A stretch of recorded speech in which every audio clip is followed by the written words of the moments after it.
और आपका unseen possibilities को सर्च करना है, अनटच एरिया को एक्सप्लोर करना है और अनइमेजिन सॉल्यूशंस को खोजना है। साथियों, भविष्य के बड़े लक्ष्य और बड़े संकल्प ये हमारे लिए बेहद जरूरी है, लेकिन साथ ही हमें वर्तमान की छोटी बड़ी प्राथमिकताओं को भी उतना ही महत्व देना होगा। इसलिए मेरा आप सभी से आग्रह होगा कि आप देश में हो रहे इस हर बदलाव से परिचित रहें। देश में जो नए नए अभियान चलाए जा रहे हैं, आप उनमें भागीदारी करें। स्वच्छ भारत अभियान का उदाहरण हमारे सामने है। आप युवाओं को इसे अपने जीवन का मिशन बनाना चाहिए। आपके पास क्रिएटिविटी भी है और जोश भी है। आप संकल्प ले सकते हैं। हम हमारे दोस्तों की एक टीम बनाकर अपने मोहल्ले को, अपने गांव, शहर, कस्बे को स्वच्छ बनाने के लिए निरंतर काम करते रहेंगे। जब आप स्वच्छता के लिए बाहर निकलेंगे तो बड़े लोगों पर उसका ज्यादा प्रभाव पड़ेगा। इसी तरह अमृत महोत्सव में आप स्वतंत्रता सेनानियों से जुड़ी कम से कम एक किताब पढ़ने का संकल्प जरूर लीजिए। आप में से कई लोग कविता और कहानी लिखेंगे, ब्लॉगिंग करने जैसे कामों में भी इंटरेस्ट रखते होंगे। आजादी की लड़ाई और किसी स्वाधीनता सेनानी के जीवन पर ऐसा कोई क्रिएटिव काम करिए। आप अपने स्कूल को भी इस विषय पर कार्यक्रम और प्रतियोगिता कराने के लिए कह सकते हैं। आप सबके जिलों में 75 अमृत सरोवर भी बनाए जा रहे हैं। आप अपने पड़ोस के अमृत सरोवर में अपने दोस्तों के साथ मिलकर बहुत योगदान दे सकते हैं। जैसे कि अमृत सरोवर के पास वृक्षारोपण कर सकते हैं, उसके रखरखाव के लिए लोगों को जागरूक करने के लिए कोई रैली निकाल सकते हैं। देश में चल रहे फिट इंडिया मूवमेंट के बारे में भी आपने जरूर सुना होगा। युवाओं के लिए तो बहुत आकर्षित करने वाला अभियान है। आप खुद तो इससे जुड़े ही, साथ ही अपने घर वालों को भी जरूर जोड़ें। आपके घर में रोज सुबह थोड़ी देर सब लोग मिलकर योग करें। आप ये संस्कृति घर में शुरू कर सकते हैं। आपने सुना होगा इस साल हमारा भारत G20 की अध्यक्षता भी कर रहा है। ये भारत के लिए एक बड़ा अवसर है। आप इसके बारे में भी जरूर पढ़ें, स्कूल कॉलेज में भी इससे जुड़ी चर्चा करें। साथियों, इस समय देश अपनी विरासत पर गर्व और गुलामी की मानसिकता से मुक्ति के संकल्प लेकर आगे बढ़ रहा है। ये संकल्प भी देश के युवाओं के लिए एक जिम्मेदारी है। हमारी विरासत को भविष्य के लिए सहेजने और संवारने की जिम्मेदारी आपकी है। ये काम आप तब कर पाएंगे जब आप देश की विरासत को जानेंगे, समझेंगे। मेरा सुझाव है कि आप जब घूमने जाएं तो हेरिटेज साइट पर भी जरूर जाएं, उन्हें देखें, जानें। आप युवा हैं, आपके लिए भविष्य के विजन के निर्माण का समय है। आप नए विचारों का, नए मानदंडों के निर्माता है। आप नए भारत के लिए नए रास्ते बनाने वाले लोग हैं। मुझे विश्वास है आप हमेशा की तरह देश की अपेक्षाओं और देश की आकांक्षाओं पर खरा उतरेंगे। आप सभी को एक बार फिर बहुत बहुत शुभकामनाएं। धन्यवाद।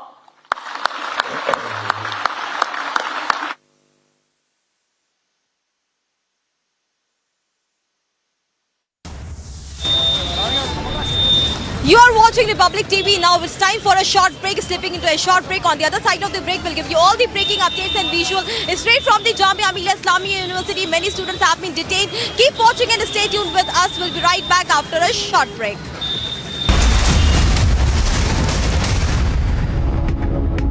When timeless European design meets cutting-edge technology, it's QO.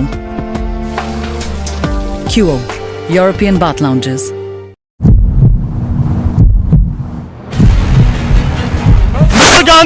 Mr. Gandhi, how do you react to what Digvijay Singh said? Mr. Gandhi, how do you react to what Mr. Digvijay said? Mr. Gandhi, how do you react to it? Mr. Gandhi.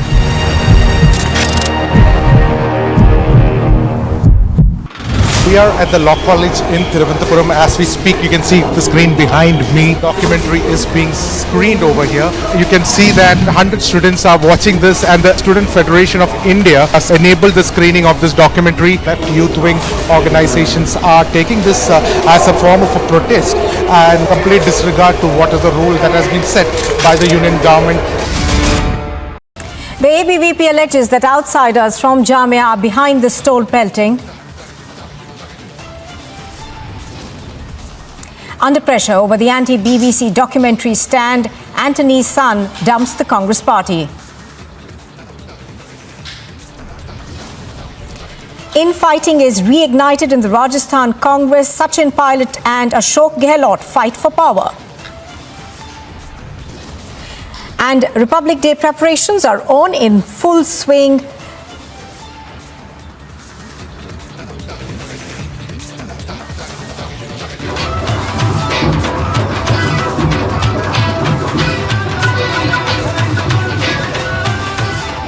This afternoon, it's been more than 12 hours and rescue operations are still underway in Lucknow. Till now, about 14 people have been rescued, while 5 are still feared to be trapped under the debris. The UP DGP in a statement has said that the probe is underway and arrests are yet to be made. Now, despite a government ban on the BBC documentary in India, Students' Federation of India has organised a screening of the film on the 27th of January in Kolkata. The BBC documentary controversy continues to widen despite the government ban on the film. The movie was screened at the JNU campus, following which unidentified miscreants hurled stones at students. India has formally sent invitations to all members of the Shanghai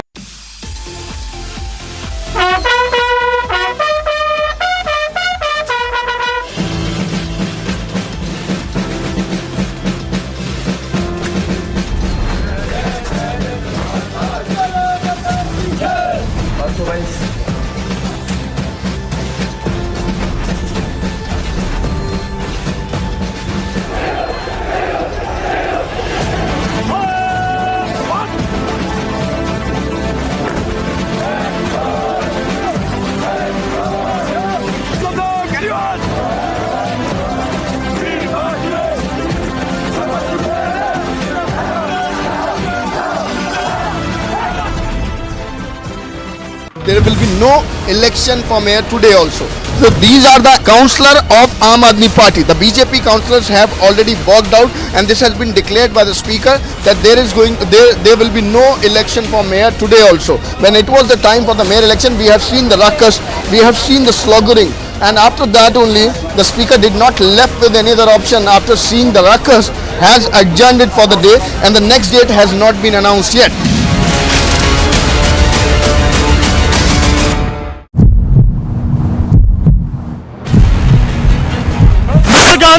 Mr. Gandhi, how do you react to what Digvijay Singh said? Mr. Gandhi, how do you react to what Mr. Digvijay said? Mr. Gandhi, how do you react to it? Mr. Gandhi.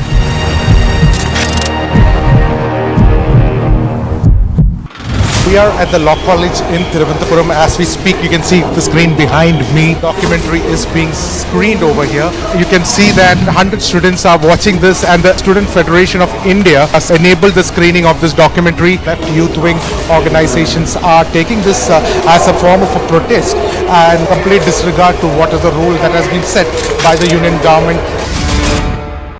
The ABVP alleges that outsiders from Jamia are behind the stole pelting. Under pressure over the anti-BBC documentary stand, Anthony's son dumps the Congress party. Infighting is reignited in the Rajasthan Congress. Sachin Pilot and Ashok Gehlot fight for power. And Republic Day preparations are on in full swing.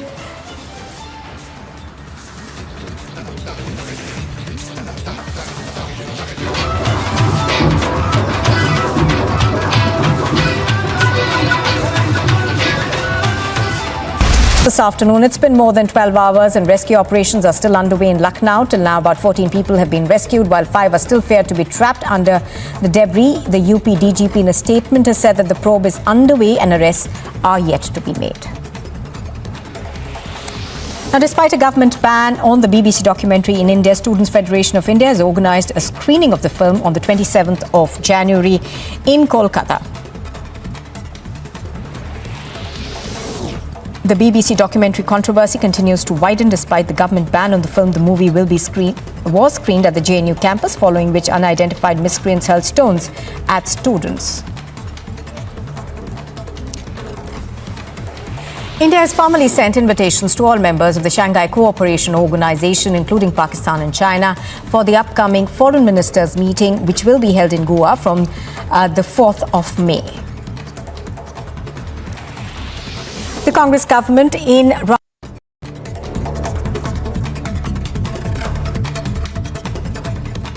Top national update. Supreme Court granted interim bail to accused Ashish Mishra in the Khimpunkhiri violence case. Mishra has been directed by the court to keep the court informed about his location. Supreme Court also clarifies that any attempt by Ashish Mishra or his family to influence witnesses may lead to cancellation of his bail. DK Shivakumar and Congress leader filed a complaint against CM Bomai, JP Nadda and Ramesh Jarkioli. He alleged that the BJP is wooing voters by promising them money.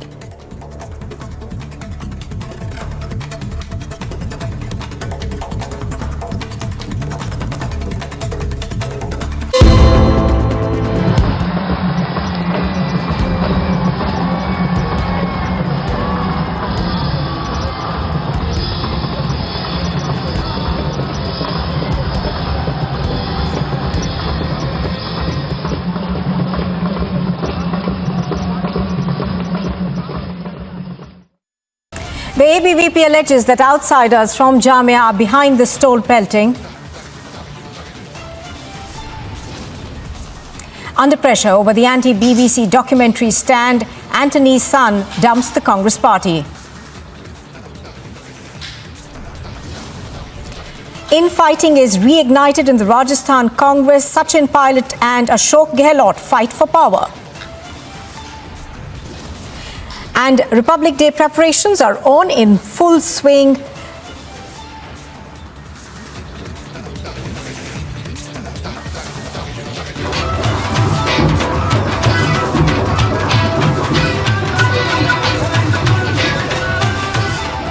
This afternoon, it's been more than 12 hours and rescue operations are still underway in Lucknow. Till now, about 14 people have been rescued, while 5 are still feared to be trapped under the debris. The UP DGP in a statement has said that the probe is underway and arrests are yet to be made.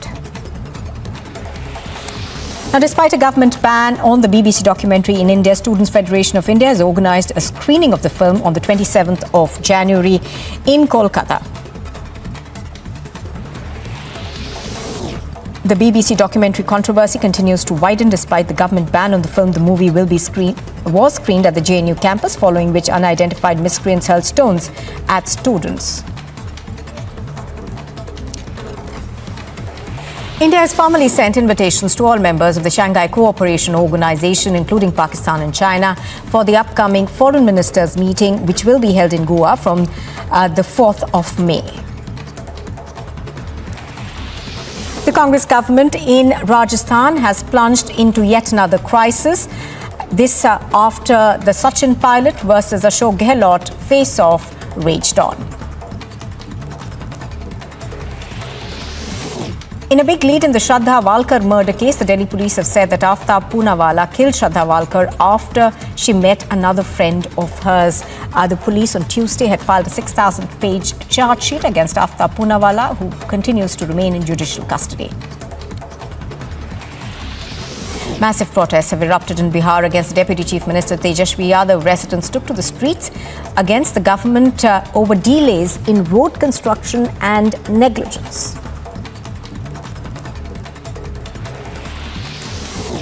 Russia's Foreign Minister Sergei Lavrov has hailed India's independent foreign policy approach and described it as an economic powerhouse of its region and to a large extent for the world economy that cannot be dictated to from abroad.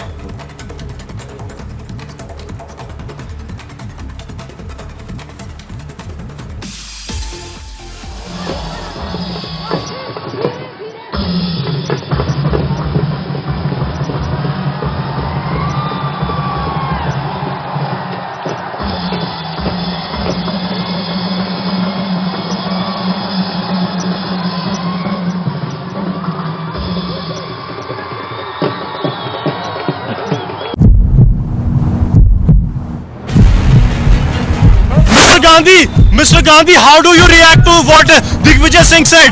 Mr. Gandhi, how do you react to what Mr. Digvijay said? Mr. Gandhi, how do you react to it? Mr. Gandhi.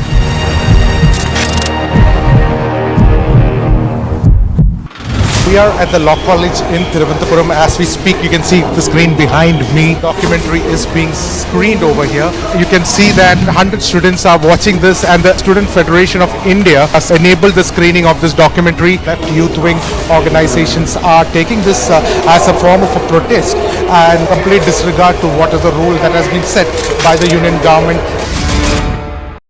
The ABVP alleges that outsiders from Jamia are behind this toll pelting. Under pressure over the anti-BBC documentary stand, Anthony's son dumps the Congress party. Infighting is reignited in the Rajasthan Congress. Sachin Pilot and Ashok Gehlot fight for power. And Republic Day preparations are on in full swing.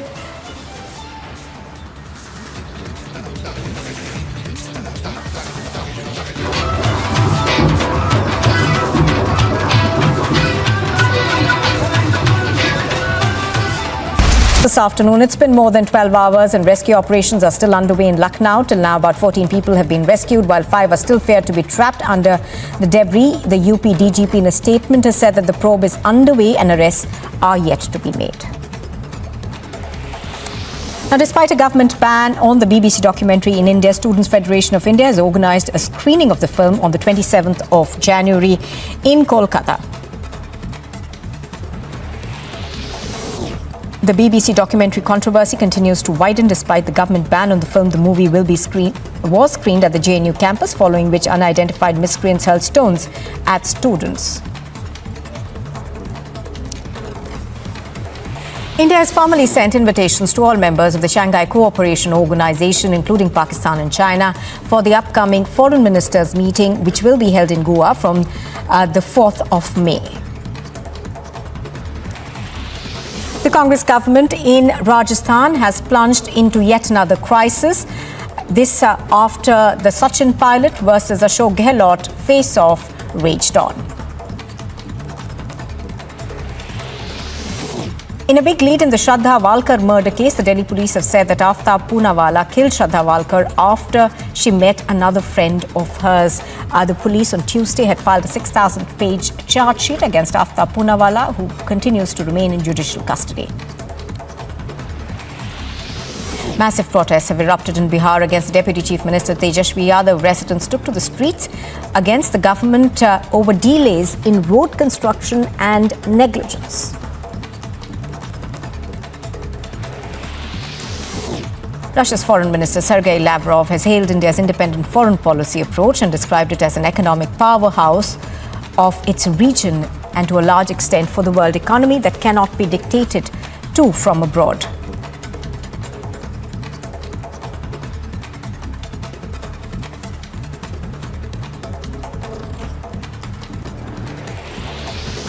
Amid the ongoing political unrest in Peru, the country's President Dina Boluarte has called for a truce with the Congress. She said, and I quote, "From the first minute I took office, I called for a truce with the Congress. Now I call my beloved country to a national truce to establish a dialogue table and set the agenda for each region."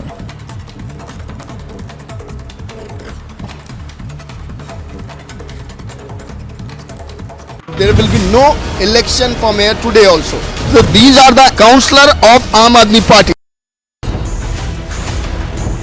Attempt to polarize using docu-series. Same players, same model, different falsehood. Shaheen Bagh model over BBC docu-series. Debating tonight at 9 p.m.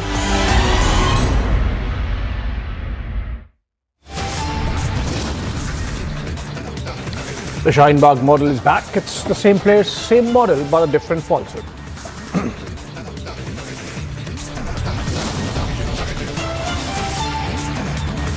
Provocation by Tukre gang continues at campuses. Stone pelting amid screening of blocked BBC documentary.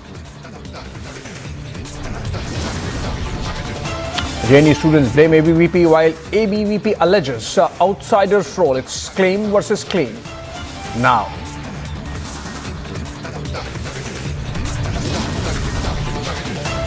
former US Secretary of State makes big revelation, claims Pak plotted nuclear attack against India post the Balakot airstrikes.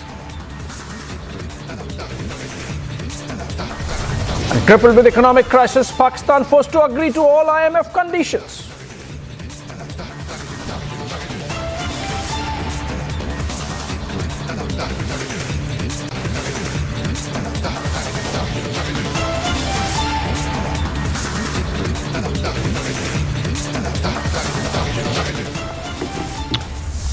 Very good evening, friends, to 5 p.m. live and breaking. In a setback to the Telangana state government ahead of the Republic Day, a writ petition that was filed in the Telangana High Court to direct the state government to celebrate ceremonial Republic Day celebrations has got some instructions from the High Court. In fact, after hearing the matter, the High Court of Telangana in Hyderabad directed the state government to follow central guidelines for Republic Day celebration. The High Court also directed the state to celebrate the Republic Day officially and conduct a parade. High Court, in fact, went on to direct the state to make all arrangements for celebrations. We'll try and connect with Aneri. In fact, last year, Telangana government had cited COVID restrictions and asked the governor to carry out Republic Day flag hoisting in the Raj Bhavan itself.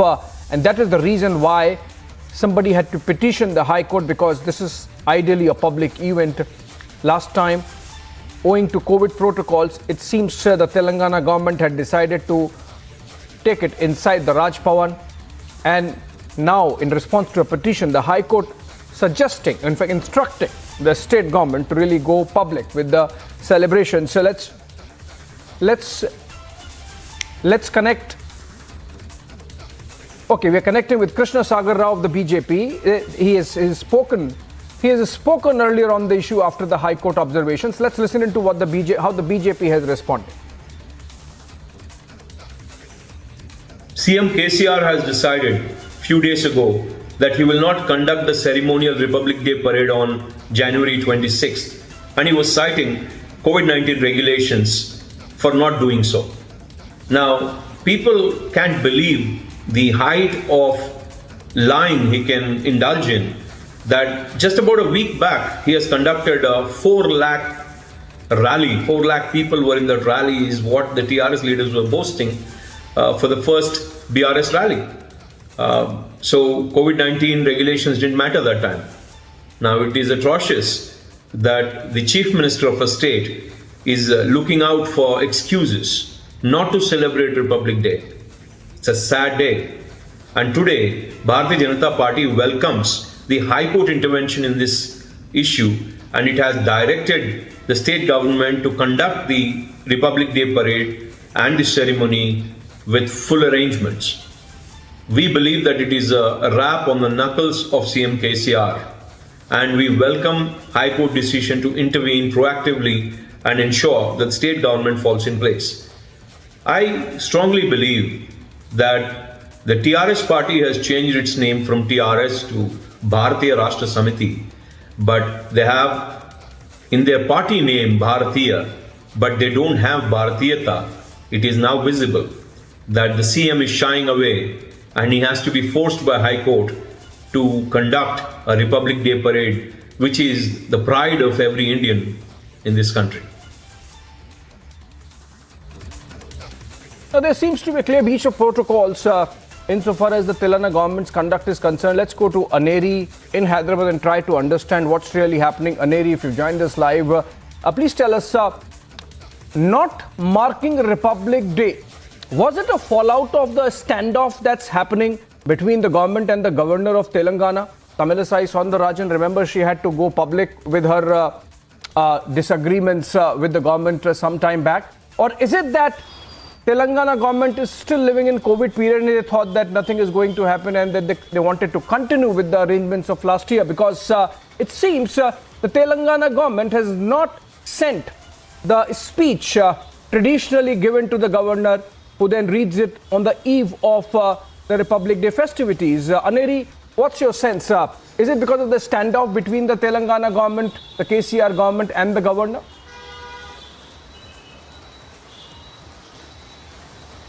Well, Abhishek, we have been seeing since last few months how there has been a face-off which has been going on between the governor and the Telangana government. Well, it's not only the governor. Few days back, governor herself had pointed out that the Republic Day speech, which comes from the CMO, was not even reached to her. And last year also, for the Republic Day celebrations, there were no parade which was carried,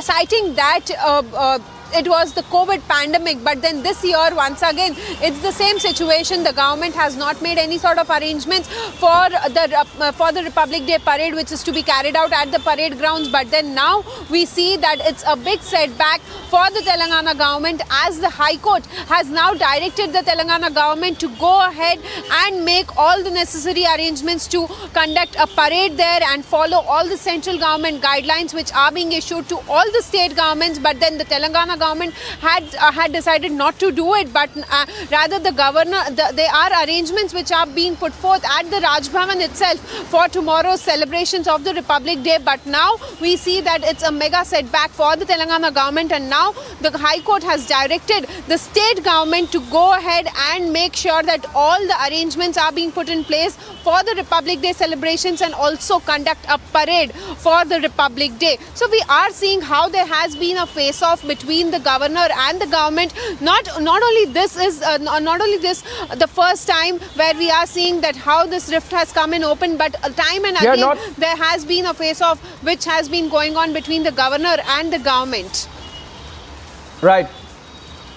Aneri, hold on to your thoughts. In fact, I'll come back to you to ask whether the speech has now been delivered from the CMO to the Raj Bhavan. But let's listen in to the governor when earlier he spoke to our editor-in-chief Arnab Goswami and in fact raised those concerns that the Republic Day festivities might not happen. Listen in. Constitution post is not at all respected. Wherever I go, collector doesn't come, SP doesn't come, and the protocol is not at all followed. I have visited 18 districts in Telangana. Nowhere collector came. There is a standard operative procedure. There is this is the institution, constitutional institution. I'm not just Tamilisai. The governor of Telangana is visiting the districts. And I doubt, because they denied my opportunity to address in the assembly, and they denied my opportunity to hoist the flag, unfurl the flag during the Republic Day in a public place. And nobody visits Raj Bhavan. Chief Minister doesn't visit. And whatever may be the public program, I attend. The MLAs, the local MLAs don't attend, and the ministers of the local area don't attend, and totally they insult the office. So what is wrong in doubting like that? Because they officially tweeted like that. So because of that evidence only, I raised my doubt. All right, it seems the standoff continues between the Telangana governor and the KCR government there in Hyderabad. We'll check out soon as to whether a speech has been delivered from the CMO to the Raj Bhavan, since Republic Day festivities are kicking in. But then the High Court order clearly instructing the Telangana government to have public festivities for the Republic Day. Moving on, India and Egypt have upgraded their relationship to a strategic partnership, and the president of Egypt, Abdul Al-Sisi, he engaged with India's leadership. He is chief guest on the Republic Day and would be there at the Kartavya Path with the Prime Minister of India tomorrow.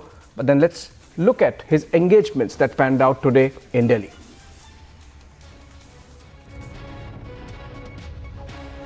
पिछले कुछ वर्षों में हमारी आपसी सहयोग में और गहराई आई है, और मैं इसका बहुत बड़ा श्रेय मेरे मित्र राष्ट्रपति सीसी के कुशल नेतृत्व को देना चाहूंगा। इस वर्ष भारत ने अपनी G20 अध्यक्षता के दौरान इजिप्ट को अतिथि देश के रूप में आमंत्रित किया है, जो हमारी विशेष मित्रता को दर्शाता है। फ्रेंड्स, अरब सागर के एक छोर पर भारत है तो दूसरी ओर इजिप्ट है। दोनों देशों के बीच सामरिक समन्वय पूरे क्षेत्र में शांति और समृद्धि के लिए मददगार होगा। इसलिए आज की बैठक में राष्ट्रपति सीसी और मैंने हमारी द्विपक्षीय भागीदारी को स्ट्रेटेजिक पार्टनरशिप के स्तर पर ले जाने का निर्णय लिया है। हमने तय किया है कि भारत इजिप्ट स्ट्रेटेजिक पार्टनरशिप के तहत हम राजनीतिक, सुरक्षा, आर्थिक एवं वैज्ञानिक क्षेत्रों में और अधिक व्यापक सहयोग का लॉन्ग टर्म ढांचा विकसित करेंगे। भारत और इजिप्ट दुनिया भर में हो रहे आतंकवाद के प्रसार से चिंतित है। हम एकमत है कि आतंकवाद मानवता के लिए सबसे गंभीर सुरक्षा खतरा है। दोनों देश इस बात पर भी सहमत हैं कि क्रॉस बॉर्डर टेररिज्म को समाप्त करने के लिए ठोस कार्रवाई आवश्यक है और इसके लिए हम साथ मिलकर अंतर्राष्ट्रीय समुदाय को सचेत करने का प्रयत्न करते रहेंगे।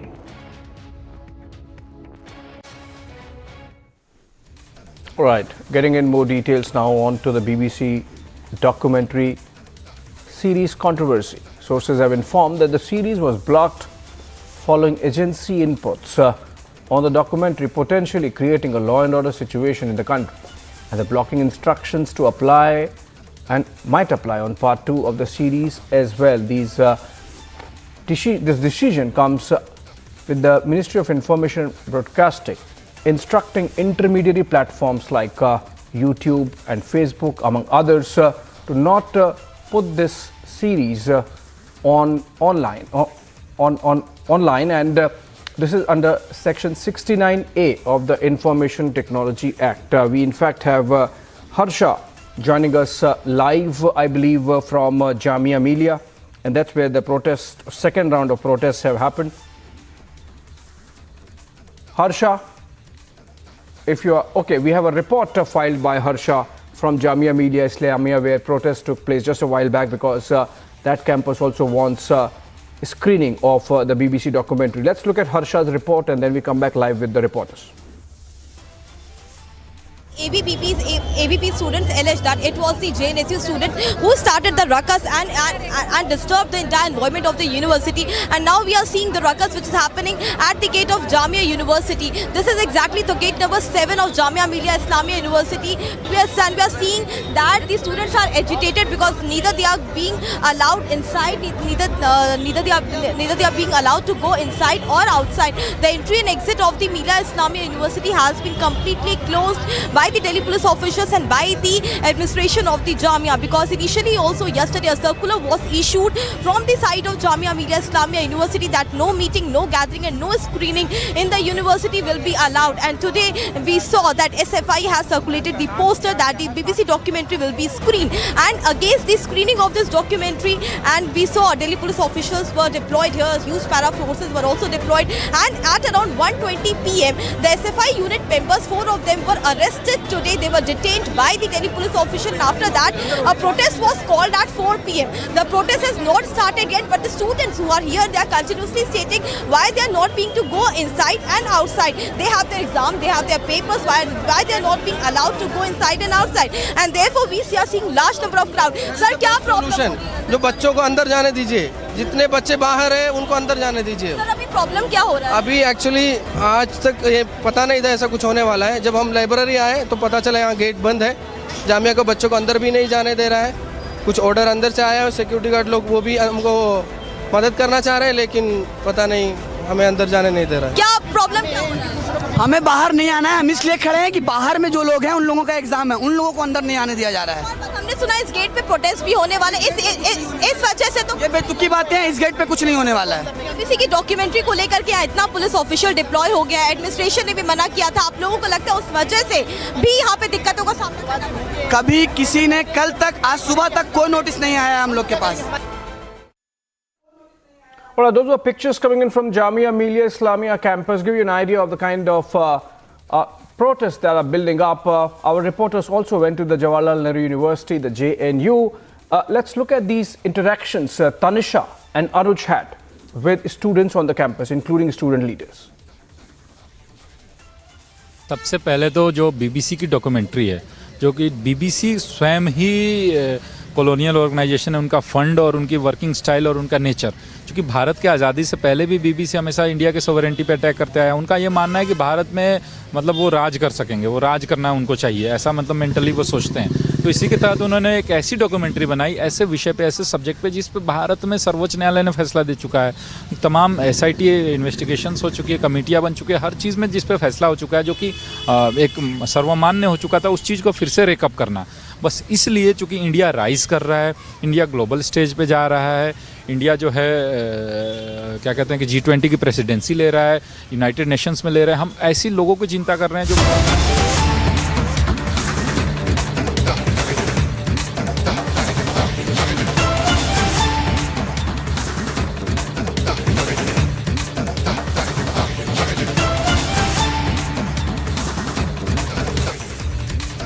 Coming in, we had to move there, and that's about Pakistan. Former Pakistan Minister Fawad Chaudhry, a very vocal supporter of Imran Khan and who was part of Imran Khan's cabinet, has been arrested. And the arrest has happened following some comments he has made.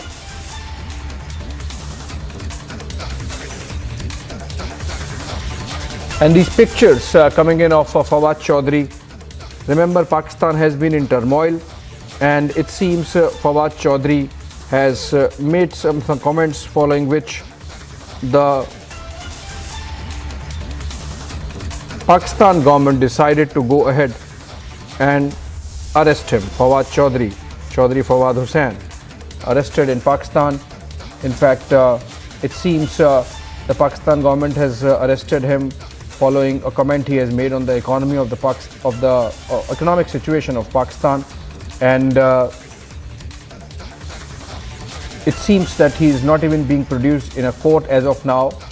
And former Information Minister of Pakistan Fawad Chaudhry, a close aide of former Prime Minister Imran Khan, is in police custody, and in fact we are told that he has been booked on charges of sedition for having made a comment on the economic situation in Pakistan.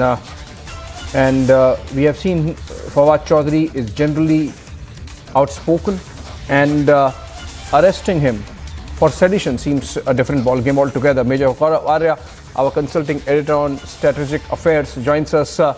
Major Arya, if you are getting me, arresting Fawad Chaudhry, an outspoken critic of the present government, and obviously because he belongs to Imran Khan's party, how well does it reflect on the Pakistani government? It is unnecessarily opening another front, perhaps, with so much on its plate already on the economic situation. No, I think Fawad in the past, and I've been following Fawad Chaudhry for a very long time. Fawad is the one, Imran Khan's, entire gang, who used to really celebrate the arrest of opposition when he was in power. So he was the one who would go to Twitter and say that, no, we are doing this and we are enforcing the law and all. So this is par for the course, Abhishek, as far as Pakistan is concerned. They keep on arresting each other. There's nothing new. These guys put Nawaz Sharif in jail. And now he's being put in jail, and now Prime Minister is put in jail. So this is a country, and you know better than me, this is a country where they have jailed and shot and hung prime ministers. So who's Fawad Chaudhry? Yes, you're right when you say that unnecessarily opening another front, but they also know that their only chance of, getting even with Imran Khan and his cronies is this. Tomorrow they lose power, Imran Khan is not going to spare them either. So this is something which is understood in Pakistani politics. Whoever comes to power will victimize the opposition. This has happened with Fawad Chaudhry. However, I hope Fawad Chaudhry now, comes to his senses, because he's the guy who used to celebrate on Twitter whenever an opposition leader was thrashed by the cops or picked up by the cops or picked up by the ISI. This was the person who was publicly celebrating, Now it is being done to him, and now the shoe's on the other foot, so to speak. Right. Major Arya, thank you so much for joining us on this development. With that, All right, I have to ask you one more question, Major Arya, on this.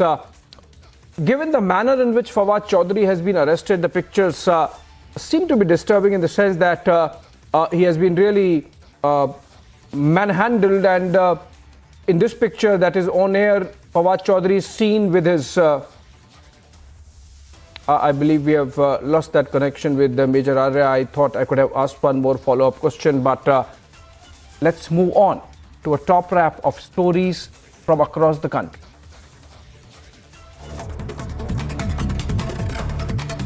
All right, moving on. Egypt President Abdel Fattah al-Sisi is on a 3-day visit to India. President Sisi will be the chief guest on India's 74th Republic Day. President Sisi is accompanied by a high-level delegation, including 5 ministers and senior officials.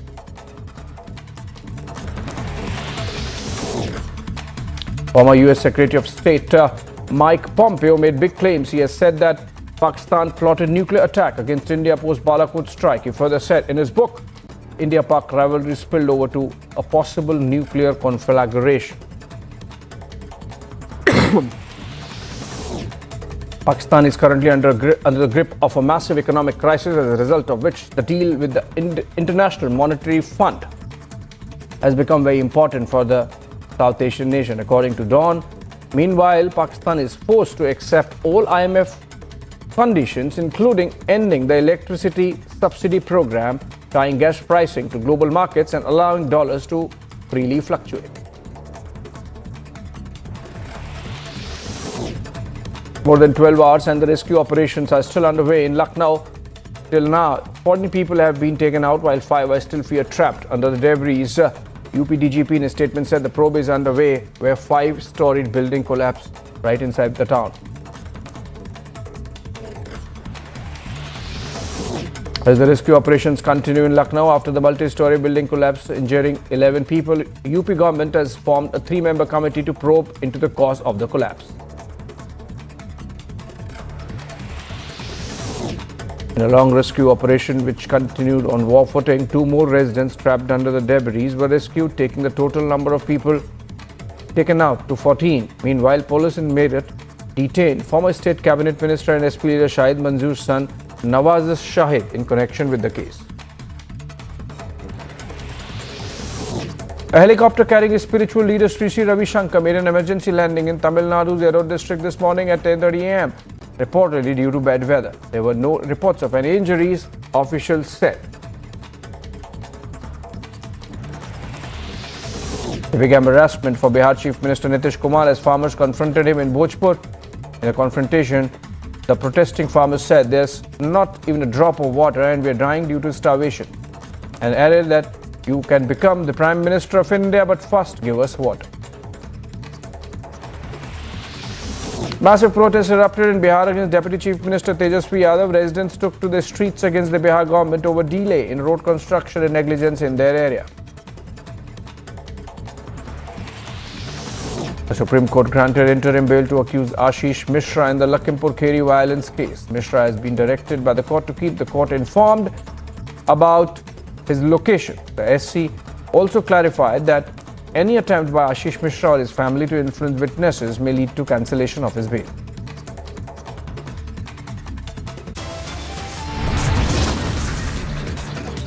For a short break, on the other side, the Shaheen Bagh model is back. It's the same place, same model, but a different fault. Also, after the break, former US Secretary of State makes a big revelation in his book, claims Pak plotted nuclear attack against India post Balakot strike.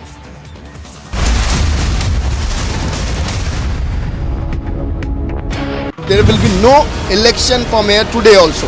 So these are the councillor of Aam Aadmi Party. The BJP councillors have already walked out, and this has been declared by the speaker that there will be no election for mayor today also. When it was the time for the mayor election, we have seen the ruckus, we have seen the sloggering, and after that only the speaker did not left with any other option. After seeing the ruckus, has adjourned it for the day, and the next date has not been announced yet.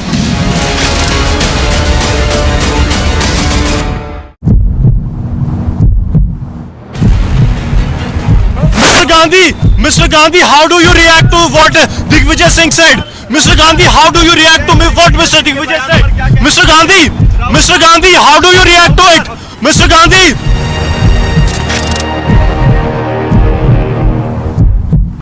We are at the Law College in Thiruvananthapuram. As we speak, you can see the screen behind me. Documentary is being screened over here. You can see that 100 students are watching this, and the Student Federation of India has enabled the screening of this documentary. Left youth wing organizations are taking this as a form of a protest and complete disregard to what is the rule that has been set by the union government. The ABVP alleges that outsiders from Jamia are behind this toll pelting. Under pressure over the anti-BBC documentary stand, Antony's son dumps the Congress party. Infighting is reignited in the Rajasthan Congress. Sachin Pilot and Ashok Gehlot fight for power. And Republic Day preparations are on in full swing.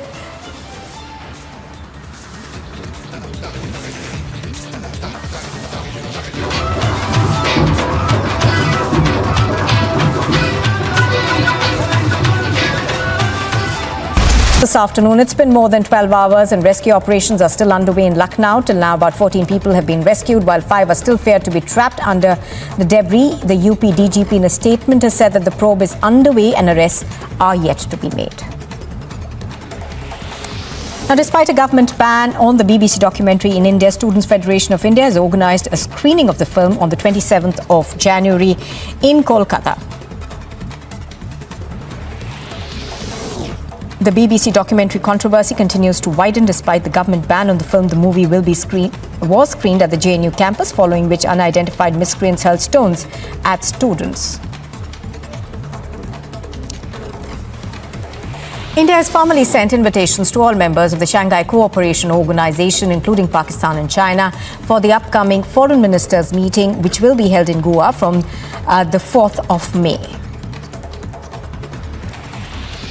The Congress government in Rajasthan has plunged into yet another crisis. This after the Sachin Pilot versus Ashok Gehlot face-off raged on. In a big lead in the Shraddha Walkar murder case, the Delhi police have said that Aftab Poonawalla killed Shraddha Walkar. Attempt to polarize using docu-series. Same players, same model, different falsehood. Shaheen Bagh model over BBC docu-series, debating tonight at 9 p.m.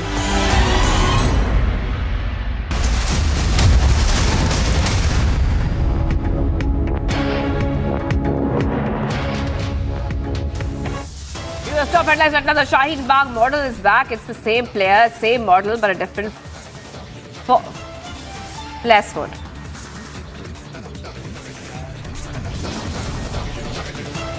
Provocation by Tukre gang continues at campuses, stone pelting and amid screening of blocked BBC documentary. JNU students blame ABVP while ABVP alleges outsiders' role. Its claims versus counterclaims now.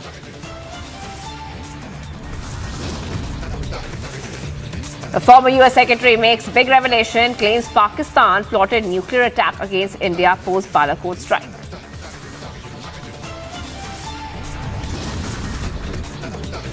Crippled with economic crisis, Pakistan forced to agree to all IMF terms.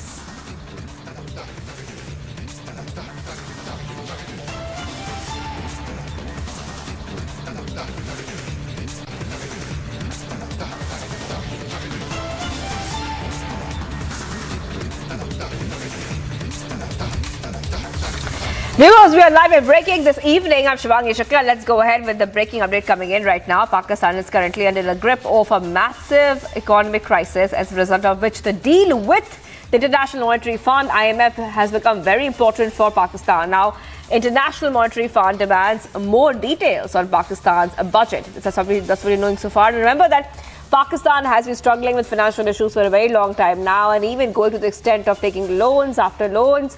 Right now, we're learning so far is that it's a massive economic crisis. As a result, I repeat, which the deal with the IMF has become very important for Pakistan. International Monetary Fund demands more details on Pakistan's budget. Now, they have been approaching the IMF, which is International Monetary Fund, time and again. Pakistan has approached them time and again, asking for loans, asking for financial help. But right now, we're seeing the IMF also saying that Pakistan should buckle up. Pakistan should make sure that at this point of time that they have the right financial points which IMF has asked for. In fact, IMF has asked Pakistan to give more details about its finances and the kind of budget that Pakistan has. That's what we're learning so far here on Republic TV. Now, remember that time and again, the IMF has been approached by Pakistan for some financial help. But right now, we're learning International Monetary Fund is demanding more answers from Pakistan. They're asking for more details on Pakistan's budget.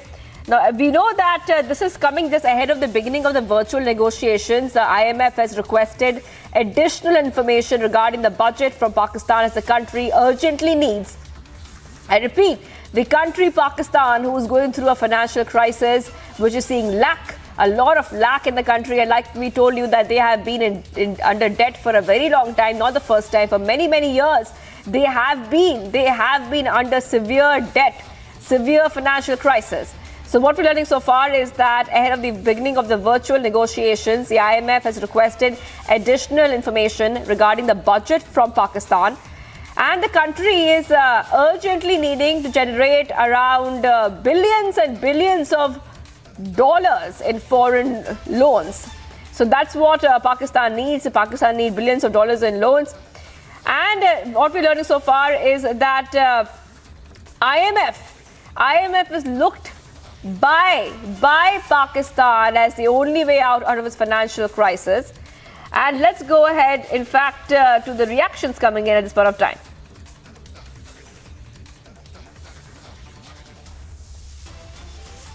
All right, I'm being joined right now by Madhav Nalapat, a strategic affairs expert who's joining us on the phone line. A very good evening to you from here to you on Republic TV. Now we are seeing that IMF, in fact, Pakistan has been going to IMF for many, many years. Again and again asking for a bailout, again and again asking for financial packages. But this time, the IMF is clearly saying that we want details about your budget, because these kind of big loans, they really mean that Pakistan is not being able to hold its finances together for so many years now. The fact is that the Pakistan economy is unviable because of the fact that nearly 40 out of every 100 Pakistan rupees, directly or indirectly, goes to feed the military and the members and ex-members of the Pakistan military. That is the reality of life in Pakistan.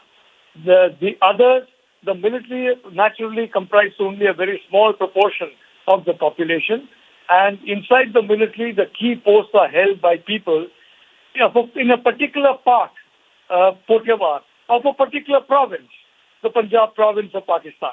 The other provinces have, frankly, only a second-class or third-class status in the Pakistan military, whether they are the proud people like the Pashtuns, the Baloch, the Sindhis. It's only that particular province that rules Pakistan. One section of that particular province, in Pothiawar, is the military among them who rules that province. You have to disengage the Pakistan military from business. A lot of Pakistan business is controlled by sons, relatives, friends of the military. And these businesses function on the basis of state-controlled monopolies, of illegal assistance given by state bodies. And this has completely ruined the economy of Pakistan and destroyed the lives of the people of Pakistan. That is why the Pakistan people now are increasingly beginning to understand that the so-called India threat is a bogey created by the military to divert attention from the real threat to Pakistan, which is itself. So I just want to say I'm glad the IMF is doing some truth-telling for once, quite frankly. And the second thing I'd like to say is that a lot of this present pain has been inflicted by the military and the strongest support of the military is the Chinese PLA. So I think the military needs to ask its friends in the PLA to cough up about $40-50 billion and rescue them from the pit that the Chinese military itself worked very hard to help dig, along with the Pakistan military in Pakistan.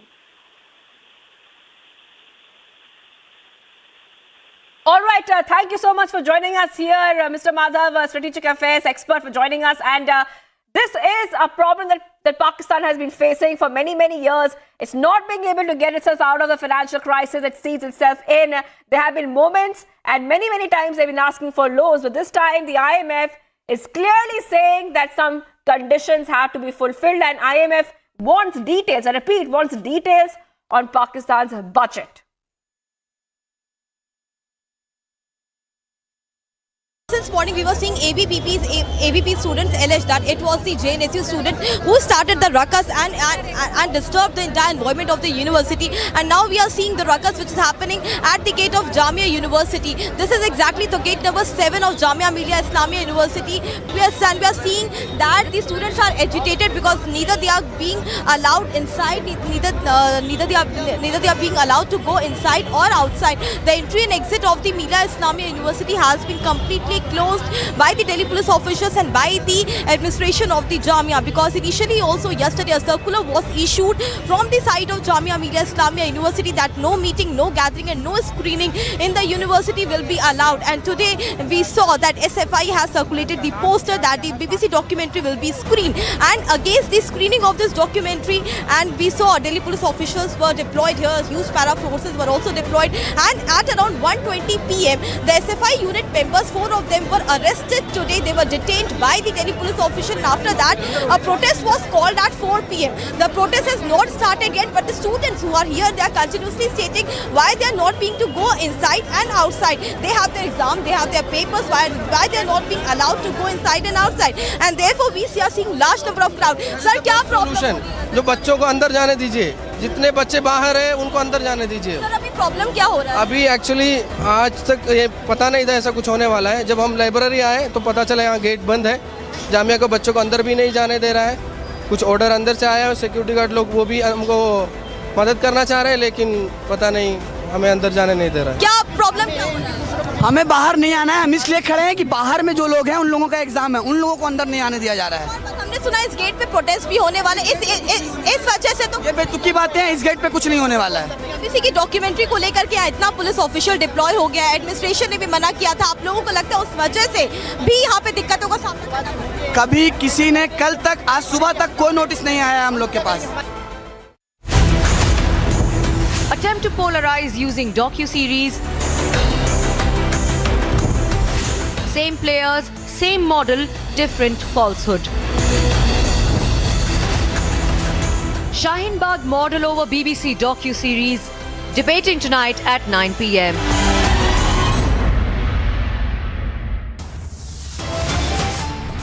Viewers, we continue to be live and breaking this a Wednesday evening, and coming up is a provocation by Tukre gang continues at campuses, stone pelting amid screening of the blocked BBC documentary.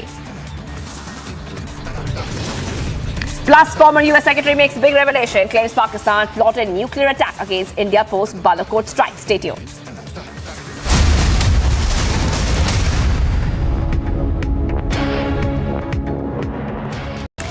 ABVP alleges that outsiders from Jamia are behind the stole pelting. Under pressure over the anti-BBC documentary stand, Anthony's son dumps the Congress party. Infighting is reignited in the Rajasthan Congress. Sachin Pilot and Ashok Gehlot fight for power. And Republic Day preparations are on in full swing.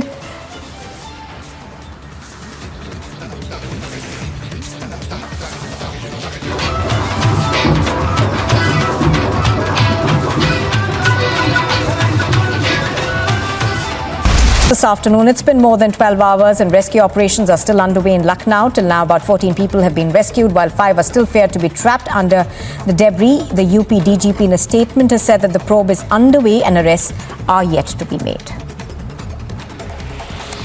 Now, despite a government ban on the BBC documentary in India, Students' Federation of India has organised a screening of the film on the 27th of January in Kolkata. The BBC documentary controversy continues to widen despite the government ban on the film. The movie was screened at the JNU campus, following which unidentified miscreants hurled stones at students. India has formally sent invitations to all members of the Shanghai Cooperation Organization, including Pakistan and China, for the upcoming Foreign Ministers meeting, which will be held in Goa from the 4th of May.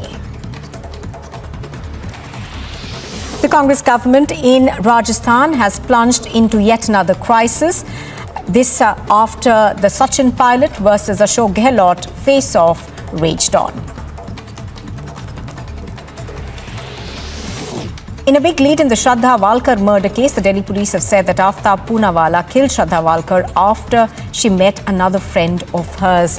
The police on Tuesday had filed a 6,000-page charge sheet against Aftab Poonawalla, who continues to remain in judicial custody. Massive protests have erupted in Bihar against the Deputy Chief Minister Tejashwi Yadav. Residents took to the streets against the government over delays in road construction and negligence. Russia's Foreign Minister Sergei Lavrov has hailed India's independent foreign policy approach and described it as an economic powerhouse of its region and to a large extent for the world economy that cannot be dictated to from abroad. Incredulous nuke threat by Pakistan. Is Pakistan in any position to hit India? Big debate over Mike Pompeo's nuke threat claim. Debating tonight at 10 p.m.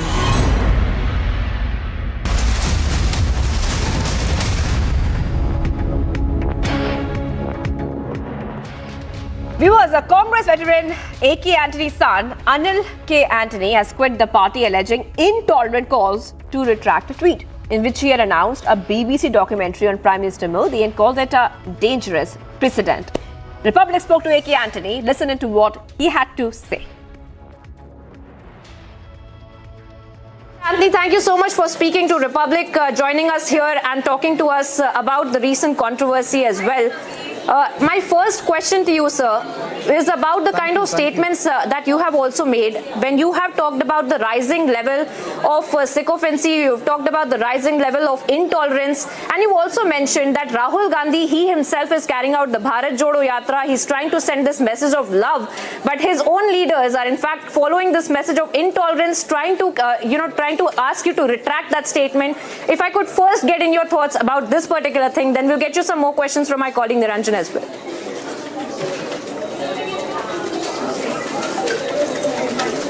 So, thank you for the question. So, I resigned from the formal roles from the Congress party in the state as well as in the ASSC. And there is and the reasons are self-evident, like whatever I have written is in the letter and it is fairly self-explanatory. And whatever I have said, like end of the day, it's a lot of things that has been happening for a while, a lot of things have been brewing.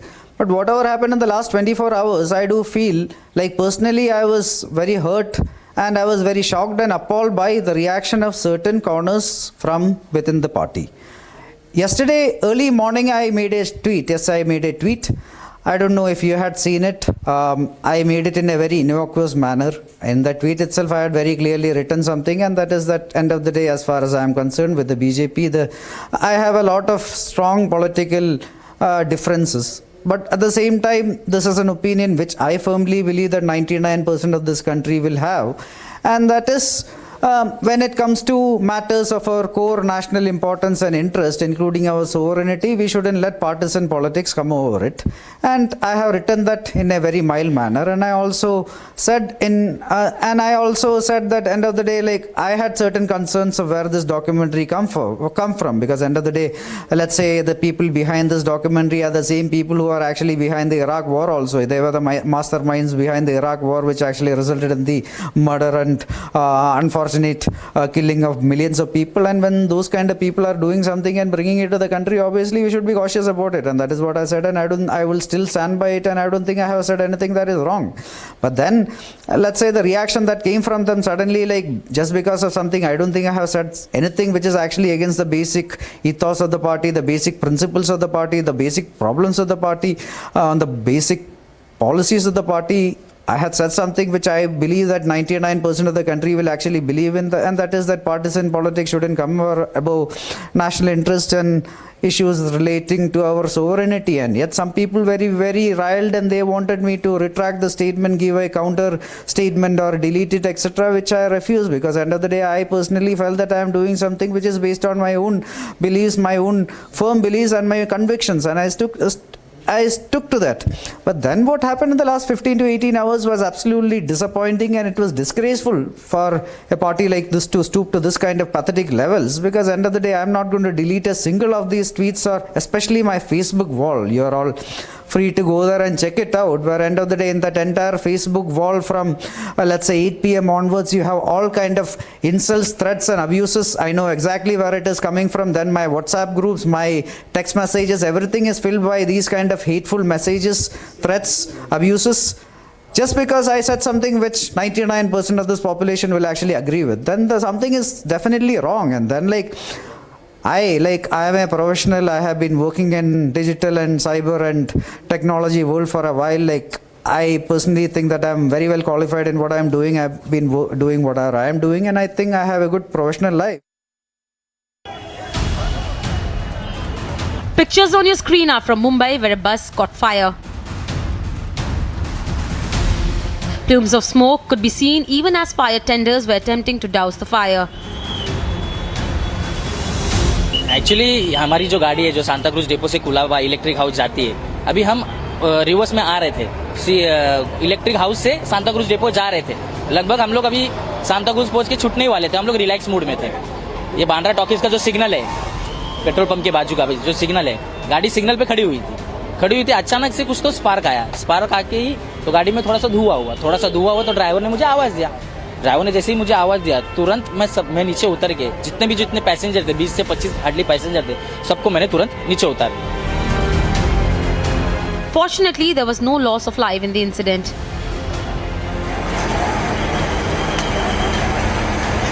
Bureau Report, Republic TV. Viewers, much more coming up on the other side. The Shaheen Bagh model is back. It's the same player, same model, but a different falsehood. And former US Secretary makes a big revelation, claims Pakistan plotted nuclear attack against India post Balakot strike. Stay tuned.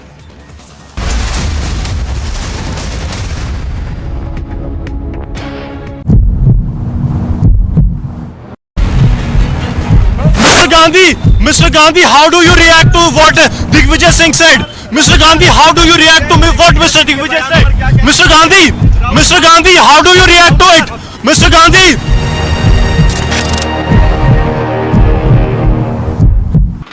We are at the Law College in Thiruvananthapuram. As we speak, you can see the screen behind me. Documentary is being screened over here. You can see that 100 students are watching this, and the Student Federation of India has enabled the screening of this documentary. Left youth wing organizations are taking this as a form of a protest and complete disregard to what is the rule that has been set by the union government. The ABVP alleges that outsiders from Jamia are behind this toll pelting. Under pressure over the anti-BBC documentary stand, Antony's son dumps the Congress party. Infighting is reignited in the Rajasthan Congress. Sachin Pilot and Ashok Gehlot fight for power. And Republic Day preparations are on in full swing.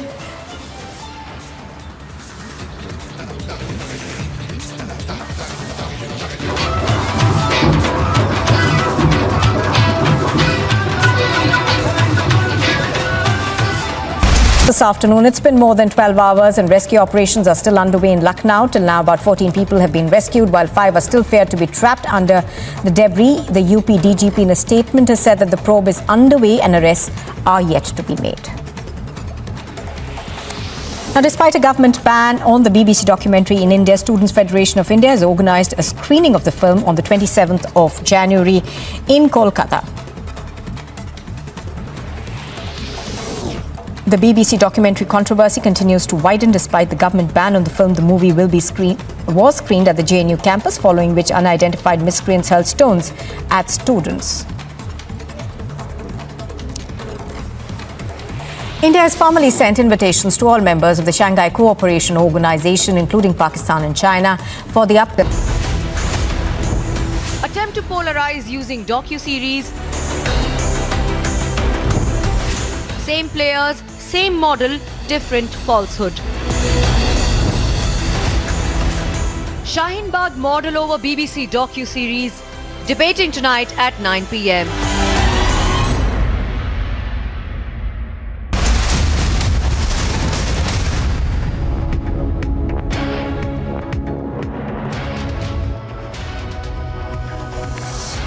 Viewers, we are live and breaking this a Wednesday evening. Balkrishna Doshi, India's greatest architect who was the laureate of the prestigious Pritzker Prize, passed away on Tuesday, January 24th. At the age of 95, a significant figure in Indian architecture, he had an immense impact on the development of the architectural discourse in India. Here's more.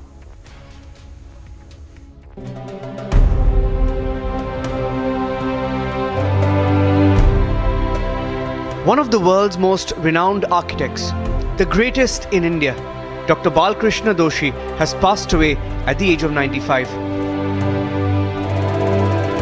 Born to an extended family of furniture makers in 1927 in Pune, Dr. B.V. Doshi studied at the J.J. School of Architecture in Bombay.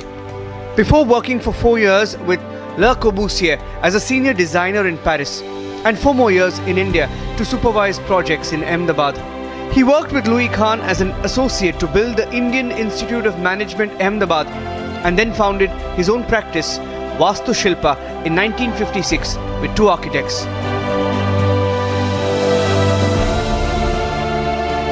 The Prime Minister Narendra Modi tweeted this morning paying his tribute to the legendary architect. He remembered Dr. B.V. Doshi as a brilliant architect and a remarkable institution builder. He said the coming generations will get glimpses of his greatness by admiring his rich work across India. His passing away is saddening. Condolences to his family and admirers. Om Shanti. Over his momentous career spanning over 70 years, Dr. B.V. Doshi has been a part of over 100 projects. Through his practice and teaching, the revered architect has influenced the direction of architecture in India and its adjacent regions.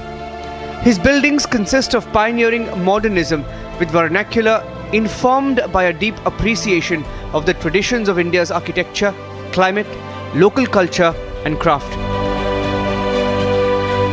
His projects include administrative and cultural facilities, housing developments and residential buildings. Dr. Doshi has become internationally known for his visionary urban planning and social housing projects, as well as his work in education, both in India and as a visiting professor at universities around the world. Some iconic architecture designs of Dr. Balkrishna Doshi include the Gandhi Labour Institute in Ahmedabad, the CEPT campus in Ahmedabad, IIM Bangalore, the Tagore Hall in Ahmedabad, NIFT in Delhi, INTAC in Delhi, the Hussain Doshi Gufa in Ahmedabad, and Nalanda University in Bihar. In 2020, Dr. B.V. Doshi was also awarded the Padma Bhushan, the third highest civilian award in India, for his contribution to the field of architecture. in addition with 3 honorary doctorates from prestigious international universities, including the latest from the Boston Architectural College in 2021. He's also the recipient of the French Global Award for Lifetime Achievement for Sustainable Architecture. Dr. Balkrishna Doshi has made India immensely proud over the last over 7 decades. He was last year conferred the Royal Gold Medal 2022, one of the world's highest honors for architecture. Dr. Doshi is among the rare people to have been awarded both the Royal Gold Medal and the Pritzker Architecture Prize, often referred to as the Nobel Prize of Architecture. Team Republic joins the nation in paying tribute to the legend.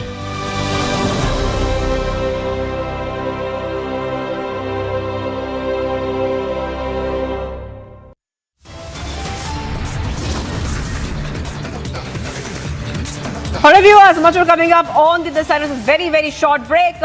Provocation by Tukre Gang continues at campuses toward pelting amid screening of blocked BBC documentary. Plus, former US Secretary makes a big revelation, claims Pakistan plotted nuclear attack against India post Balakot strike. Stay tuned. Incredulous nuke threat by Pakistan. Is Pakistan in any position to hit India? Big debate over Mike Pompeo's nuke threat claim. Debating tonight at 10 p.m. There will be no election for mayor today also. So these are the councillor of Aam Aadmi Party. The BJP councillors have already walked out, and this has been declared by the speaker that there will be no election for mayor today also. When it was the time for the mayor election, we have seen the ruckus, we have seen the sloggering, and after that only the speaker did not left with any other option. After seeing the ruckus, has adjourned it for the day, and the next date has not been announced yet.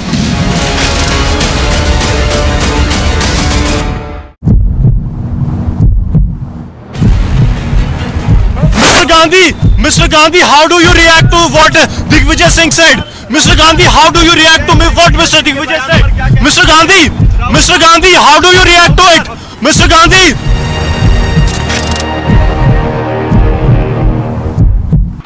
We are at the Law College in Thiruvananthapuram. As we speak, you can see the screen behind me. Documentary is being screened over here. You can see that 100 students are watching this, and the Student Federation of India has enabled the screening of this documentary. Left youth wing organizations are taking this as a form of a protest and complete disregard to what is the rule that has been set by the union government. The ABVP alleges that outsiders from Jamia are behind this toll pelting.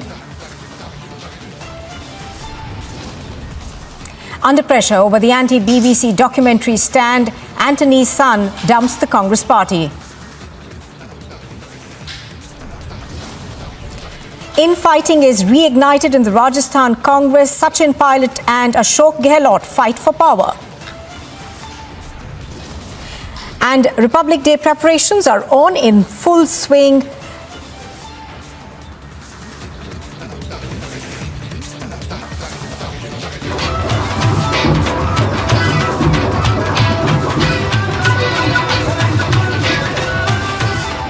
This afternoon, it's been more than 12 hours and rescue operations are still underway in Lucknow. Till now, about 14 people have been rescued, while 5 are still feared to be trapped under the debris. The UP DGP in a statement has said that the probe is underway and arrests are yet to be made.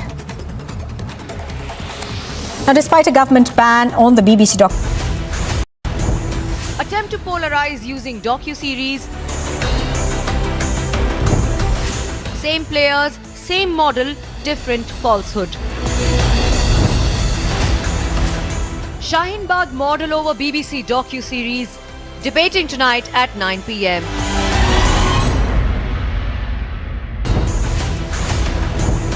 Incredulous nuke threat by Pakistan. Is Pakistan in any position to hit India? Big debate over Mike Pompeo's nuke threat claim, debating tonight at 10 p.m.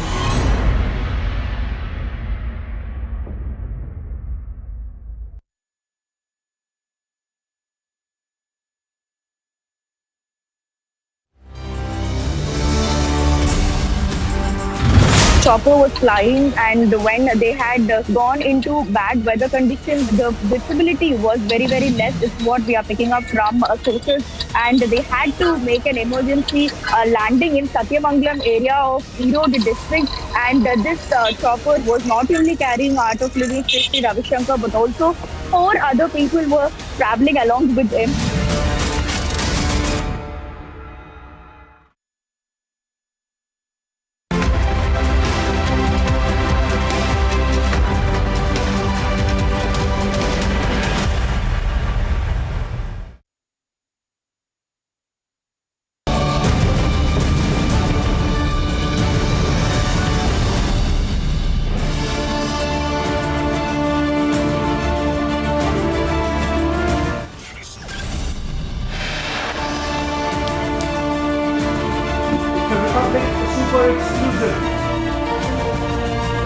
Investigate how jails in Karnataka have turned into gambling dens.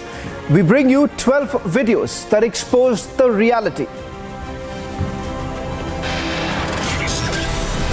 Pakistan's toolkit of pushing propaganda ahead of Republic Day exposed. Republic decodes the modus operandi behind spreading the propaganda.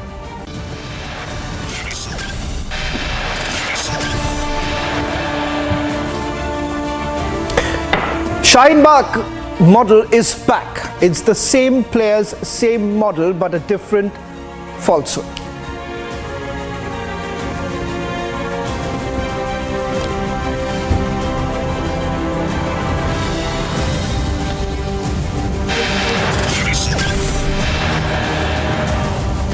Provocation by Tukre Tukre gang continues at campuses, stone pelting amid screening of blocked BBC documentary.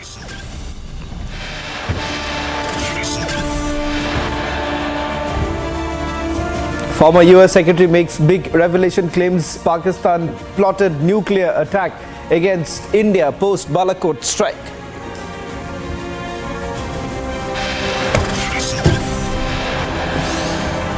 Crippled with economic crisis, Pakistan forced to agree to all IMF terms.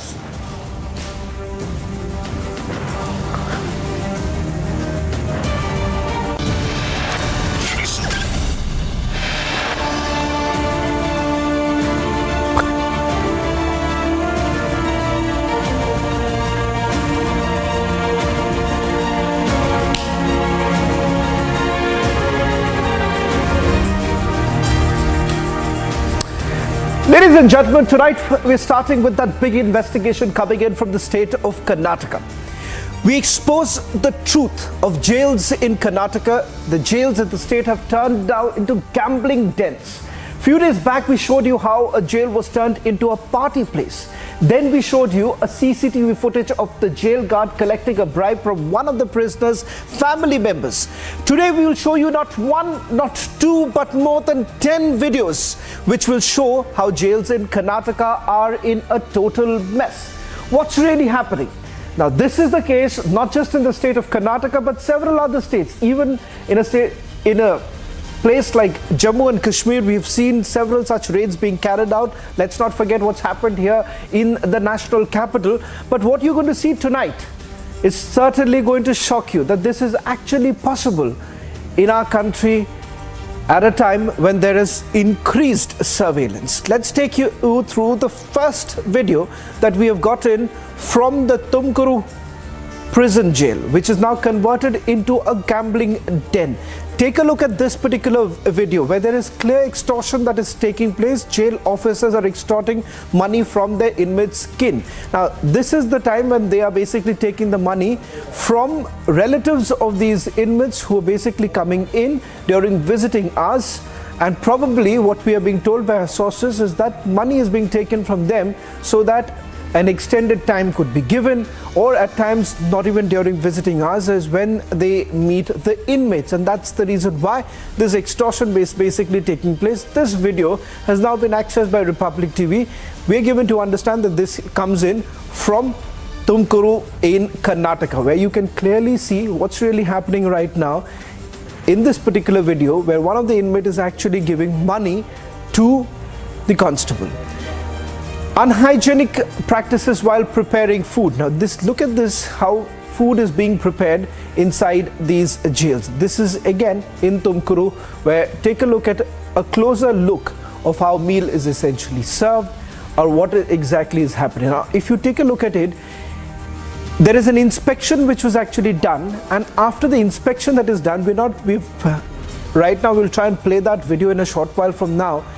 They speak in Kannada, but they are essentially saying that this is what they deserve.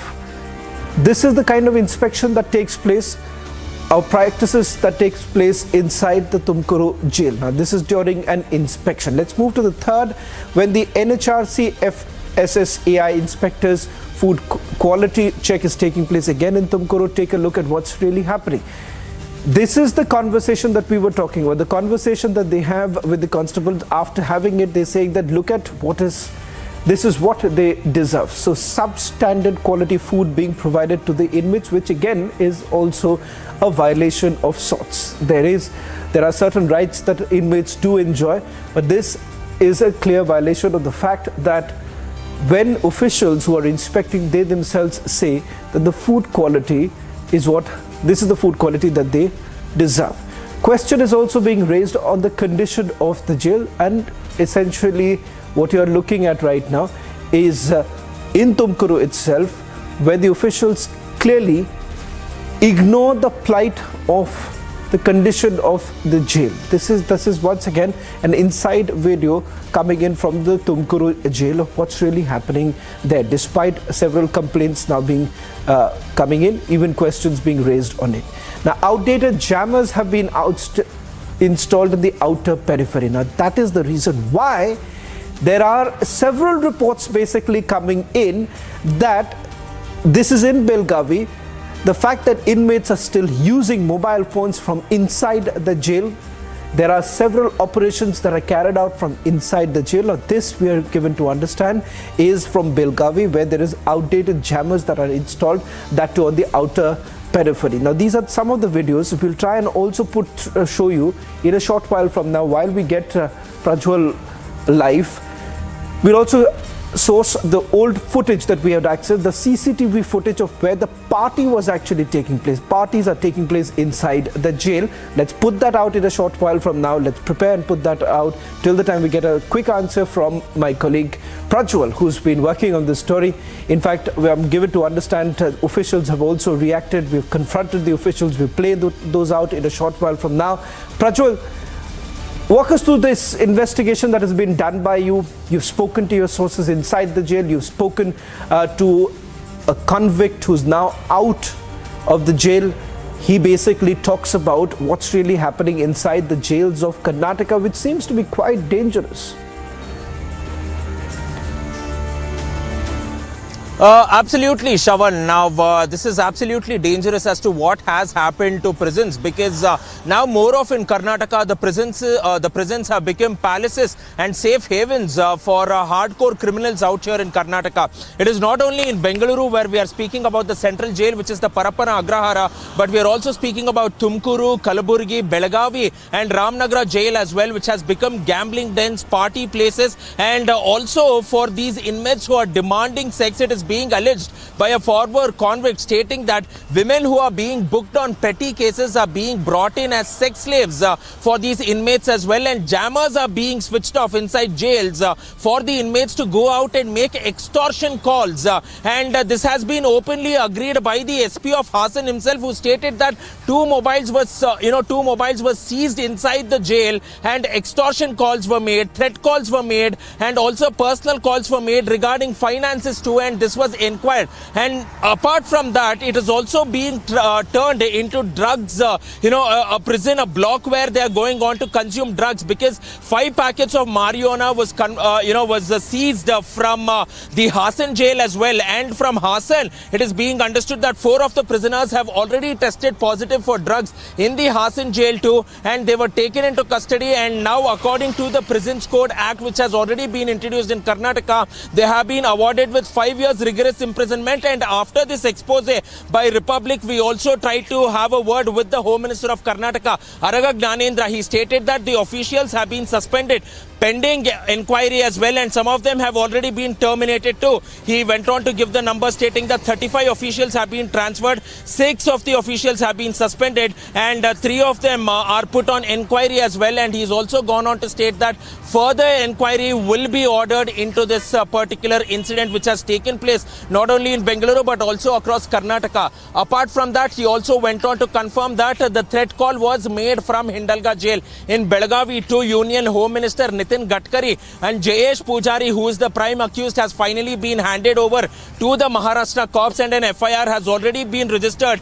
And the Commissioner of Police for Nagpur, Amitesh Kumar, has gone on to confirm that the threat call was made from Belagavi. Why was the threat call made is because of those visuals which we exposed where they are having outdated jammers, and these jammers will be able to go on and intercept only 2G calls and not even 3G or 4G. And we are speaking in an era where we are looking at 5G connectivity over here. So why are these jammers, outdated jammers, installed, and isn't the state government giving enough in the budget as well? Because now and then the state government of Karnataka has gone on to point out the fact that they have given specific amount of money for upgrading the infrastructure in the jails, but now the sad reality is being exposed in this particular interview that I also had with a former convict, where he goes on to state that for everything, if you have money inside the jail, for any prisoner, the jail can turn into a paradise. Well, viewers, before we play out that exclusive interview done by my colleague Prachul, let me try and explain the pictures that you see right now on your screens and why it is becoming so very dangerous. And something really needs to be done. We are talking about extortion that is taking place inside a jail. We're talking about parties that are taking place inside the jail. What do you see right now? Full frame, we go with these visuals that we have accessed. This is, ladies and gentlemen, right inside a prison in the state of Karnataka. What my colleague Prajwal was basically pointing out, outdated jammers, that essentially indicates that there has been little to actually avoid a situation where inmates had access to communication lines. And that's the reason why we need to dig deeper. And that's exactly what Republic TV has done in this particular investigation. We have now spoken to a convict who's out of the jail. He tells my colleague Prajwal that if you have money, you can go ahead and do whatever you like. You can continue talking to people outside the jail. Some are even carrying out operations from inside the jails in Karnataka. Quite similar to what we have seen here in the national capital in Bihar. Let's play out that interview that was done by my colleague Prajwal. What exactly happens, and what is the gateway to get all these sorts of electronic devices and mobile SIM cards inside the jails? First of all, without officer concerns, not allowed any things. One pin also not allowed inside the prison, first of all. Okay. Second thing, in the chapels, cakes and visitors' bags, everything allowed. Mobile, ganja, drugs, tablets, everything allowed. For these concerns, prisoners and visitors pay for probe amount. Weekly once probe amount. Otherwise, officers is not allowed. If they not pay probe amount, officers is not allowed. And one more thing, if mobile phones prisoners for using, weekly once paid for that officers. Otherwise, every barrack jammers is going to be on. If pay the probe amount, every jammers is off. Sir, let us understand this. Are you saying that there are separate jammers for each cell, or is there one single jammer for the entire prison? Entire barrack, one jammer. Okay. For example, in the Parapanagara Bangalore jail, having 18 barracks is there. Okay. 9 barracks is under trial prisoners barrack, 9 barracks is convictions barrack. Okay. Per barrack, one jammer, if they paid the officers probe amount, if they off the these things, jammers, otherwise on the jammers. And in the one barrack, VIP barracks means some rowdies, big gundas is there in that barrack, gambling also going on.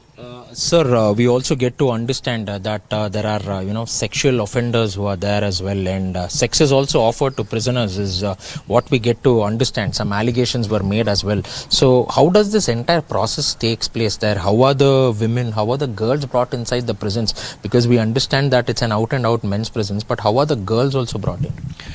Actually, I'll tell you the story. What happens, some fake cases, some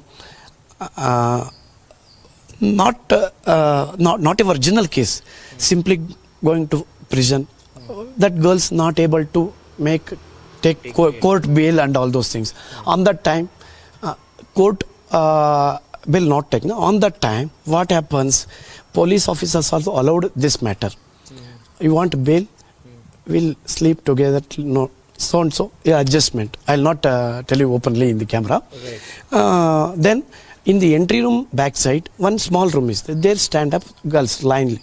Which one you want, select. They will come and select. Night, they will unlock. Officers unlock, come and finish the work. Then, she will get the bill. Within 2 days, she will be out. Please check it out. That is fake case. Actually, fake case will come to you inside. Not a original case. These things, ladies' activities, sexual activities going on in Parapanagara jail. In Bangalore Central Jail? Yes. Main thing that Mahadev Nayak and Prasanna, both of them very corruptive fellows. Well, in fact, we'll try to explain some of the seizures that have been made in the last few months. And that will actually tell you the reality of the Karnataka jails, from drugs being recovered to mobile phone, SIM cards, all of that has now been recovered when multiple such raids have been carried out. Now, sources within the Karnataka government essentially indicating that they are aware of what's really happening inside the jail, and that's the reason why there are attempts now being made to overhaul the entire system. In fact, officials are now being brought in who are trying to clean up this entire system because there is a cartel which basically operates. Take a look at this. This is from the Hassan jail in Karnataka, where they have recovered mobile phones, and what you see, these drugs that have been seized by the police when the raids were carried out. We'll try and also play out in a short while from now that reaction coming in from Karnataka Home Minister, who spoke to my colleague Prajwal. Let's listen in to what the Karnataka Home Minister had to say when Republic carried out this investigation. How did he really react? ನೋಡಿ, ಜೈಲಿನಲ್ಲಿ ಈ ಹಿಂದೆ ಪರಪ್ಪನಗರದಲ್ಲಿ ಇದೆಲ್ಲ ಆಯಿತು ಅಂತ ನಿಮ್ಮ ಮೀಡಿಯಾದಲ್ಲಿ ಬಂತು. ನಾವು ಜೈಲ್ ಸರ್ಚ್ ಮಾಡಿ ಸುಮಾರು 6 ಸಿಬ್ಬಂದಿಯವ್ರನ್ನ ಸಸ್ಪೆಂಡ್ ಮಾಡಿದ್ವಿ, 3 ಜನರನ್ನ ಡಿಸ್ಮಿಸ್ ಮಾಡಿದ್ದೀವಿ ಮತ್ತು 35 ಜನರನ್ನು ಅಲ್ಲಿಂದ ಎತ್ತಿದ್ದೀವಿ. ಹಿಂಡಲ್ಗ ಜೈಲಿನಲ್ಲಿ ಏನು ಸೆಂಟ್ರಲ್ ಮಿನಿಸ್ಟ್ರಿಗೆ ಥ್ರೆಟ್ನಿಂಗ್ ಕಾಲ್ ಹೋಗಿತ್ತು, ಅವ್ರನ್ನ ಇಮಿಡಿಯೇಟ್ ನಮ್ಮ ಪೊಲೀಸರು ಸರ್ಚ್ ಮಾಡಿ ಯಾರಾಗಿದೆ ಅಂತೇಳಿ ಹೇಳಿ ಗೊತ್ತಾಗಿದೆ. ಹಿಂಡಲ್ಗ ಜೈಲಿನಲ್ಲಿರುವಂಥ ಒಬ್ಬ ಖೈದಿ, ಅವನ ಮೇಲೆ ನಾಗ್ಪುರದಲ್ಲಿ FIR ಆಗಿದೆ ಮತ್ತು ಇಲ್ಲಿ ಹಿಂಡಲ್ಗದಲ್ಲಿ ಕೂಡ ಒಂದು FIR ಮಾಡಲಿಕ್ಕೆ ಸೂಚನೆ ಹೋಗಿದೆ, ಈಗಾಗಲೇ ಮಾಡಿರ್ತಾರೆ. ಇನ್ನೊಂದು ತುಮಕೂರಿನಲ್ಲಿ ನಡೆದಿರ್ತಕ್ಕಂಥ ಘಟನೆ ಮೀಡಿಯಾದಲ್ಲಿ ಬಂದಿತ್ತು, ಲಂಚ ಕೇಳಿರ್ತಕ್ಕಂಥ ಘಟನೆ. ಇದರಲ್ಲಿ ಒಬ್ಬ ವಾರ್ಡರನ್ನು ನಿನ್ನೆ ಸಸ್ಪೆಂಡ್ ಆಗಿದ್ದಾನೆ, ಇನ್ನು ತನಿಖೆ ಮುಂದುವರೆದಿದೆ. ಹಾಸನ ಜೈಲಿನಲ್ಲಿ ನಡೆದಿರ್ತಕ್ಕಂಥ ಪ್ರಕರಣದಲ್ಲಿ 4 ಫೋನ್ಗಳು ಸೀಸ್ ಆಗಿದೆ, ಸ್ವಲ್ಪ ಗಾಂಜಾ ಕೂಡ ಸೀಸ್ ಆಗಿದೆ. ಅದರ ಆಧಾರದ ಮೇಲೆ FIR ಹಾಕಿದ್ದಾರೆ ಮತ್ತು ಆ ಕೈದಿಗಳನ್ನು ಕರ್ಕೊಂಡು ಬಂದು ಟೆಸ್ಟ್ ಮಾಡಿದ್ದಾರೆ. ಅವ್ರು ಗಾಂಜಾ ತಿಂದಿದ್ದು ಕೂಡ ಪ್ರೂವ್ ಆಗಿದೆ. ಈ ಹಿನ್ನೆಲೆಯಲ್ಲಿ ಅವ್ರ ಮೇಲೆ ಹೊಸ ಆ್ಯಕ್ಟ್ ಪ್ರಕಾರ ಕೇಸ್ ಆಗುತ್ತೆ ಮತ್ತು ಅದನ್ನ ಒಳಗೆ ಬಿಟ್ಟಿರ್ತಕ್ಕಂಥ ಸಿಬ್ಬಂದಿ ಯಾರು ಅಂತ ತಪಾಸಣೆ ಮಾಡಿ ಹಾಸನ್ ಪೊಲೀಸರು ಅವ್ರ ಮೇಲೆ FIR ಹಾಕ್ತಾರೆ. ಅದೇ ರೀತಿ